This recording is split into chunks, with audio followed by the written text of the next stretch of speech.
Hey Joe. Hey man, making you a short video today for Christmas. Just full transparency. Um, Sherry gave me your Christmas list, and she's like, "You got to take care of Joe." So I looked at it, and I'm thinking, all right. I mean, sweatpants, they're easy. Then the fishing lure. I had to kind of try to put myself in your mindset. No, honestly, when I first saw it, I'm like, okay, so this guy wants me to go and talk to local fishermen and say, hey, what kind of lures you use, how to catch fish? Where do I start? So as I sat and thought about that, this could be fun. It could be fun for me because I can learn something and get to talk to some interesting people or whatever. But it'd be good for you too because it gives me an opportunity to give you an awesome Christmas. So I just want to let you know I took it very seriously and it was really fun. And I really do hope that you know that I hope you have a Merry Christmas. And I mean that. So the first thing we're going to do, I'm going to introduce you to some of the lures that I got and tell you a little bit about them. And then I'm going to have a couple short videos on here so you can see kind of what I saw. So first one, these are called GI Jigs is the company. And the guy's name is LJ, and he lives out in Chesapeake Beach. And he's a military guy, retired, and fishes the Chesapeake Bay predominantly for rockfish. And he found that he made eyes on these jigs. He makes jig heads and some small lures. And when I started talking to the guy over, he's Dave. Hold on, let me get the card. Dave Tolbert. He owns the tackle place over by where Pam works.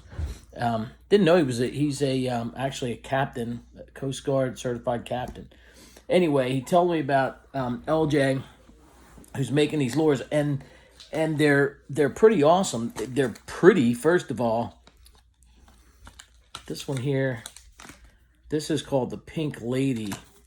Called a Rain Minnow. And I'm going to show you a video of a guy using these to catch rockfish right out in the Chesapeake Bay. Really cool, very effective. And this guy sells them in a bunch of the stores over here, but he has limited quantities because they're handmade, and they're pretty awesome. There are videos online as well. I looked into it, and there are guys using these things in Florida catching dolphin. They catch lots of Spanish mackerel on these things, and pretty cool. So I'm anxious to see what you do with these. And you could also add a small eel trailer on these things if you're trolling. It's kind of cool. So there'll be a video on that. The next one, Rich Jenkins. Rich Jenkins was the head baseball coach over at Howard High School in Howard County, and he's retired now. Been fishing for a long time, and he literally studies fishing, and he makes jig heads, and he actually makes whole rigs, but he personally makes the jig heads. And his three favorite colors: chartreuse and white, pink and white, and what he calls candy corn, which is like an orange and yellow. There's three favorites. I got those for you. He matches those up. Obviously with the big rubber, he calls them fat boys.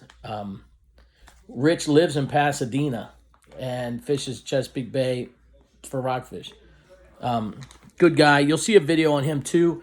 I've put that on here. His video was filmed right over here at Anglers in Annapolis, and he really goes through how to use the colors, when to use what colors, and how to fish these baits. And I also, because he recommended it, got you some of these Bust 'em baits. This is the favorite color that he said he uses for rockfish. The Bust 'em baits are made by three guys over in Pasadena as well. The lead guy's name is CJ Espy and Billy Wallace. I forget the other guy's name, but they started doing this in their garage. and they wanted to make them specifically designed to work a certain way so that they couldn't be ripped off easily by bluefish, so that they stretch, and so that you can take these things and actually soak them in garlic and or whatever, and they hold the scent, and they'll actually absorb and hold the scent, which is really, I thought was cool because a lot of other ones don't. Both these two baits have been featured in what's it, like the Kimball Fishing Bible. Both of these two baits just recently have been in that, which I thought was kind of cool. And they're all made local. So local fishermen use them, local fishermen make them. I'm going to let you hear a little bit about both now, and I'll be back.